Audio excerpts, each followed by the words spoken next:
विराज की बात सुनकर जानवी खुश थी, लेकिन सबसे ज्यादा खुश तो शालिनी नजर आ रही थी। वाह, क्या बात है भैया। मतलब आज की रात मैं आपके और जानवी दीदी के साथ फुल एंजॉय करने वाली हूँ। शालिनी ने अपनी हैप्पीनेस जाहिर की, लेकिन शालिनी की बात सुनकर विराज अचानक से बहुत उदास हो गया था। अचानक से विराज को एहसास हुआ कि वो शालिनी के साथ बहुत कम समय बिता पा रहा है। बिजनेस का काम इतना ज्यादा था कि विराज घर लेट आता था और तब तक शालिनी सो जाती थी। अगले दिन शालिनी स्कूल और विराज फिर से काम पर चला जाता था। पहले विराज शालिनी के साथ बैठकर डिनर किया करता था, उसके होमवर्क में उसका पार्टनर बनता था। लेकिन इस भागम भाग भरी जिंदगी में विराज शालिनी को समय नहीं दे पा रहा था। और जब विराज को इन चीजों का एहसास हुआ तो उसे बहुत दुख हो रहा था। लेकिन आज का ये दिन विराज और शालिनी के साथ रहने का दिन था। ना तो विराज के पास बिजनेस का कोई काम था और ना ही शालिनी को स्कूल जाना था। आज विराज और शालिनी एक दूसरे के साथ अच्छा टाइम स्पेंड कर सकते थे। ऊपर से जानवी भी उनके साथ थी, जो शालिनी को बहुत पसंद थी। लेकिन इस रिसोर्ट में एक समस्या और थी। सनी के साथ इसी रिसोर्ट में कांड हुआ था और पूरा रिसोर्ट उन्हीं लोगों से भरा हुआ था जो सनी को नीचा दिखा रहे थे। ऐसे में सनी का इस रिसोर्ट में रुकना थोड़ा अनकंफर्टेबल था। भले ही सनी उन लोगों पर गौर नहीं करेगा, लेकिन वो लोग तो जानबूझकर सनी को सुनाने में एक पल भी नहीं सोचेंगे और उसके बाद माहौल फिर से बिगड़ जाएगा।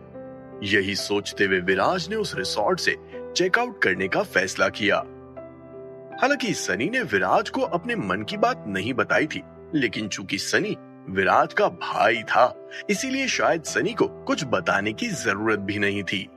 चूंकि टूरिस्ट सीजन था, इसीलिए पूरा माथेरान टूरिस्ट से भरा हुआ था। विराज और उसकी पलटन 2 होटल्स में गई, लेकिन वहां पर उन्हें एक भी कमरा खाली नहीं मिला था। विराज, लगता है पूरा माथेरान भरा हुआ है। हमारे रिसोर्ट में ही कमरे खाली थे, लेकिन वहां मैं भी नहीं जाना चाहता हूँ। तो क्या हम वापस मुंबई चलें? प्रखर ने सीरियस टोन के साथ कहा। ये सब देखकर सनी को और भी ज्यादा बुरा लग रहा था। उसे लग रहा था कि ये सब उसकी वजह से हुआ है।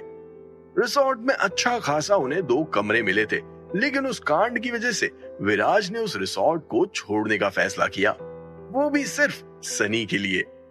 जब सनी ने जानवी और शालिनी के मुरझाए चेहरे को देखा तो उसे बहुत अफसोस हो रहा था।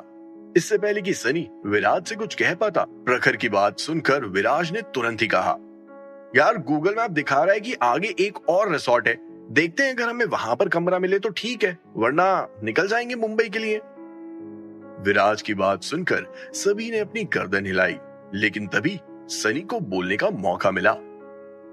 आई एम सॉरी, ये सब मेरी वजह से हुआ है। मैं नहीं चाहता कि मेरी वजह से हमें वापस मुंबई जाना पड़े। वापस उसी रिसोर्ट में चलते हैं। I will manage.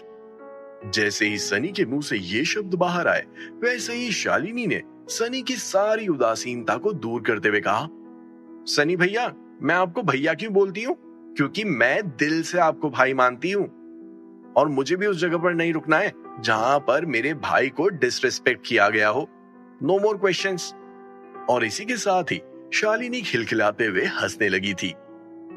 शालिनी की बात सुनकर सनी के मन में चल रही वो सारी बातें हवा में गायब हो गई थी और सनी के चेहरे पर भी मुस्कान आ गई थी। बस फिर क्या था, विराज की पलटन उस आखिरी रिसोर्ट की तरफ बढ़ने लगी थी। विराज की पलटन ने सुबह 2 घंटे की ड्राइव की थी। आते समय कार प्रखर ने चलाई थी। उसके बाद सभी ने माथेरान के टूरिस्ट अट्रैक्शंस देखे। उसके बाद सनी का वो कांड हो गया। हालांकि विराज ने रात को मूवी और डिनर का अनाउंसमेंट तो कर दिया था, लेकिन जब उसे सनी की सिचुएशन का एहसास हुआ तो तुरंत ही विराज ने अपना फैसला बदलना ठीक समझा। अब हालत ऐसी हो गई थी कि ना घर के रहे और ना ही घाट के। लेकिन अच्छी बात यह हुई कि उन्हें माथेरान में रुकने के लिए जगह मिल गई थी। जब विराज की पलटन उस रिसोर्ट में पहुंची तो रिसेप्शनिस्ट ने अपने पोलाइट अंदाज में कहा, सर, सिर्फ एक ही कमरा बचा है, स्वीट रूम। बहुत बढ़िया, स्वीट रूम यानी 2 बेडरूम और एक सिंगल बेडरूम।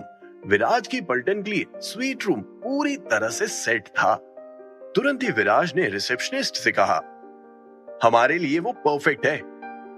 इसी के साथ विराज ने अपना वॉलेट बाहर निकाला और उस कमरे का पूरा पेमेंट करते हुए सारी फॉर्मेलिटीज भरने लगा था। फॉर्मेलिटीज पूरी हो जाने के बाद प्रखर ने रिसेप्शनिस्ट के हाथ से कमरे की चाबी ले ली थी।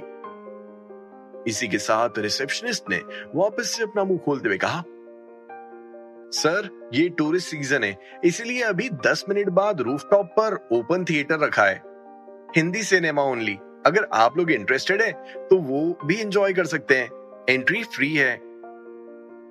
बस फिर क्या था, विराज की पूरी पलटन सीधा रूफटॉप पर पहुंच गई थी। जब वी मेट मूवी ने विराज की पूरी पलटन को अगले 2.5 घंटों तक बांधे रखा। उसके बाद विराज की पलटन ने रिसोर्ट के रेस्टोरेंट में अच्छा खासा शराब और कबाब का भोग लगाया और उसके बाद अपने कमरे की तरफ बढ़ने लगे। विराज ने एक्सपेक्ट नहीं किया था कि प्रखर और सनी भागते हुए स्वीट रूम खोलेंगे और एक बड़े बेडरूम पर अपना कब्जा जमा लेंगे। इससे पहले कि विराज इस बात पर रिएक्ट करता, प्रखर और सनी ने दरवाजा बंद कर दिया था। विराज, सनी और प्रखर के साथ एक ही कमरे में रहना चाहता था और जानवी और शालिनी को एक कमरे में डालना चाहता था, लेकिन सनी और प्रखर शायद कुछ और ही सोच रहे थे। ये क्या बकवास है? जैसे ही विराज को सनी और प्रखर की इस हरकत का अंदाजा हुआ, वैसे ही विराज के मुंह से ये शब्द बाहर निकल आए थे, हे, तुम तीनों एक कमरे में सेट हो सकते हो ना? मैं और शालिनी दूसरे रूम में सेट हो जाएंगे। विराज को सिंगल बेडरूम में अकेले क्यों छोड़ रहे हो? जानवी ने कमरे के बाहर से कहा। सॉरी जानवी, हमें स्वीट रूम की आदत नहीं है, तुम तीनों एडजस्ट कर लो। प्रखर की बात सुनकर साफ पता चल रहा था कि उन दोनों का दरवाजा खोलने का कोई इंटेंशन नहीं था। सही बोल रहा है प्रखर, विराज तू अकेले क्यों सो रहा है? जानवी भाभी के साथ कमरे में एक साथ सोना। शालिनी तो वैसे भी अकेली सोती है, उसकी आदत है। जैसे ही सनी के मुंह से ये शब्द बाहर आए, वैसे ही विराज को सनी और प्रखर के इंटेंशंस पता चल गए थे। कितने इडियट्स हैं ये। जैसे ही विराज के मुंह से ये शब्द बाहर आए, वैसे ही जानवी ने हल्का खांसते हुए धीरे से कहा, आखिर भाई किसके हैं? और इसी के साथ जानवी के चेहरे पर मुस्कान आ गई थी। वैसे तो शालिनी बच्ची थी, लेकिन शायद वो भी इस सिचुएशन को समझ रही थी और उसके चेहरे पर भी ऑकवर्ड वाली स्माइल थी। चलो यहां से, यहां खड़े रहकर ये दरवाजा नहीं खोलने वाले हैं। ये बोलते हुए जानवी के कदम दूसरे बेडरूम की तरफ बढ़ने लगे थे और अब विराज के पास भी और कोई ऑप्शन नहीं था। प्रखर और सनी के दरवाजे पर एक जोरदार लात मारते हुए विराज भी जानवी के पीछे पीछे चलने लगा था। जैसे ही विराज, जानवी और शालिनी दूसरे बेडरूम में पहुंचे, वैसे ही विराज ने अपना मुंह खोलते हुए कहा, इस कमरे में तुम और शालिनी सो जाओ, मैं वो सिंगल बेडरूम वाले कमरे में सो जाऊंगा। विराज की बात सुनकर जानवी ने हल्की मुस्कान के साथ अपना सिर हिलाते हुए कहा, मुझे कोई दिक्कत नहीं है, अगर शालिनी को मेरे साथ सोने में कोई प्रॉब्लम नहीं है। जैसे ही जानवी के मुंह से ये शब्द बाहर आए, वैसे ही विराज ने शालिनी को देखते हुए कहा, शालिनी क्या आज रात तुम जानवी दीदी के साथ सो जाओगी? विराज का सवाल सुनकर सबसे पहले शालिनी ने विराज को देखा और उसके बाद अपनी नजर जानवी पर डाली। उसकी बड़ी बड़ी आंखें कभी विराज को तो कभी जानवी को देख रही थी। उसे समझ नहीं आ रहा था कि आखिर ये सब चल क्या रहा है। कंफ्यूज्ड होते हुए एक इनोसेंट स्माइल के साथ शालिनी ने अपना मुंह खोलते हुए कहा, भैया क्या आप और जानवी दीदी लवर्स नहीं हो? टीवी शो में तो दिखाते हैं कि एक कपल हमेशा साथ में रहता है। आप दोनों इस बेडरूम में सो जाओ, मैं सिंगल बेडरूम में सो जाऊंगी।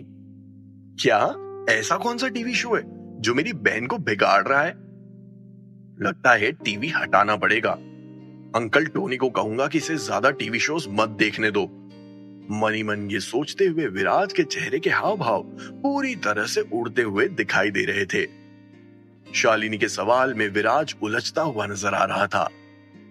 दूसरी तरफ शालिनी का सवाल सुनकर जानवी के चेहरे की मुस्कान और भी ज्यादा गहरी हो गई थी। मनी मन जानवी अपने आप से कहने लगी, एक छोटी बच्ची समझ गई, लेकिन ये इंसान अभी तक नहीं समझा। पता नहीं इस लड़के में कब अक्ल आएगी। शालिनी, आज मेरा अकेले सोने का मन है, थोड़ा बिजनेस का काम भी देखना है। अगर आप दोनों के साथ सोया तो आपको तकलीफ होगी, इसीलिए आज रात आप जानवी दीदी के साथ सो जाओ। कल वैसे भी हम और भी कई सारी एक्टिविटीज करने वाले हैं और उसके बाद में आपका फेवरेट लंच करेंगे। विराज ने शालिनी को बहलाने की कोशिश की। अपने भाई के सामने आखिर शालिनी और कर भी क्या सकती थी। तुरंत ही शालिनी ने अपना सर हिला दिया था। वैसे शालिनी इतनी भी छोटी नहीं थी कि उसे कुछ समझ ना हो। उसे अपने भाई और जानवी के बारे में सब कुछ पता था और शालिनी ने उन दोनों को साथ में सोने की सलाह भी इसीलिए दी थी क्योंकि शालिनी चाहती थी कि वो दोनों एक कपल की तरह रहें। लेकिन चूंकि विराज को इसमें प्रॉब्लम थी, तो शालिनी भला विराज की बात को कैसे टाल सकती थी। अपना सर हाँ में हिलाते हुए शालिनी जानवी के साथ सोने के लिए राजी हो गई थी। अपना मुंह धोने के बाद और कुल्ला करने के बाद विराज भी अपने सिंगल बेड पर आकर लेट गया था। आज का पूरा दिन काफी टायरिंग था।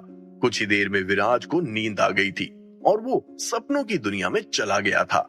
लेकिन दूसरी तरफ शालिनी सोने का नाम नहीं ले रही थी। भले ही उसके लिए कितना भी टायरिंग क्यों ना रहा हो, लेकिन उसकी एनर्जी में कोई कमी नहीं आई थी। बड़ी मुश्किल से जानवी ने शालिनी को हैंडल किया और एक छोटी बच्ची की तरह उसे साथ रखकर सुलाना पड़ा। अगले दिन रिसोर्ट में ब्रेकफास्ट करने के बाद विराज की पलटन ने थोड़ी देर और माथेरन घूमा और अच्छा लंच करने के बाद सभी लोग मुंबई के लिए वापस निकल गए। करीब 2 घंटे की ड्राइव के बाद जब विराज की पलटन मुंबई पहुंची तो विराज ने जानवी, सनी और प्रखर को रास्ते में ही उतार देने का फैसला किया। हालांकि आज संडे था और बिजनेस का ज्यादा काम नहीं था, लेकिन विराज बिजनेस में कोई ढील नहीं देना चाहता था। बेहतर होगा कि वो अपने बिजनेस को अच्छे से संभाले। अब चूंकि जानवी, सनी और प्रखर राणेजा बिल्डिंग जाने वाले थे, तो विराज को भी उनके साथ जाना चाहिए था। लेकिन विराज को शालिनी को घर छोड़ना था और इसी के साथ साथ घर के कुछ काम भी थे जो कई दिनों से पेंडिंग थे। लेकिन शालिनी ने घर जाने से साफ साफ मना कर दिया था। शालिनी ने विराज से जिद की कि उसे जानवी के साथ ही रहना है। विराज ने शालिनी को बहुत समझाया कि जानवी काम करने जा रही है, लेकिन शालिनी को बातों में फंसाना आसान नहीं था। विराज के पास भी और कोई ऑप्शन नहीं था और जानवी ने भी शालिनी को उनके साथ चलने के लिए कह दिया था। बस फिर क्या था, शालिनी के चेहरे पर खुशी आ गई थी। लेकिन विराज की कार से उतरने से पहले शालिनी ने कुछ ऐसा कहा जिसे सुनकर विराज सोच विचार की दुनिया में चला गया था। भैया, आप हमेशा इतने बिजी क्यों रहते हो? पूरे दिन पूरी रात आप सिर्फ काम ही करते हो। घर आना तो आपने बंद ही कर दिया है। क्या मुझे हमेशा के लिए अकेला छोड़ने वाले हो? जैसे ही विराज ने शालिनी के मुंह से वो शब्द सुने, उसका दिल दहल गया था। कुछ लोग अपने बच्चों को समय नहीं दे पाते हैं क्योंकि वो पैसा कमाने की भाग दौड़ में उलझे हुए होते हैं। अगर वो लोग पैसा नहीं कमाएंगे तो फिर अपने बच्चों को अच्छी लाइफ कैसे दे पाएंगे? लेकिन विराज इतना बिजी क्यों था? अब तो विराज ने शालिनी को जिंदल परिवार में भेजने का फैसला भी कर लिया था, जिससे शालिनी एक अच्छी लाइफ जी सके। क्या वाकई में विराज शालिनी को जिंदल परिवार में भेजने वाला था? क्या शालिनी को जिंदल परिवार में भेजने के बाद विराज उसके बिना रह पाएगा? आखिर विराज ने शालिनी को जिंदल परिवार में भेजने का फैसला क्यों लिया था? आखिर इसके पीछे की वजह क्या थी? क्या विराज का ये फैसला बदल जाएगा? आखिर विराज को और कौन सी मुसीबत का सामना करना पड़ेगा? सुनिए cash on my mind, only on pocket FM।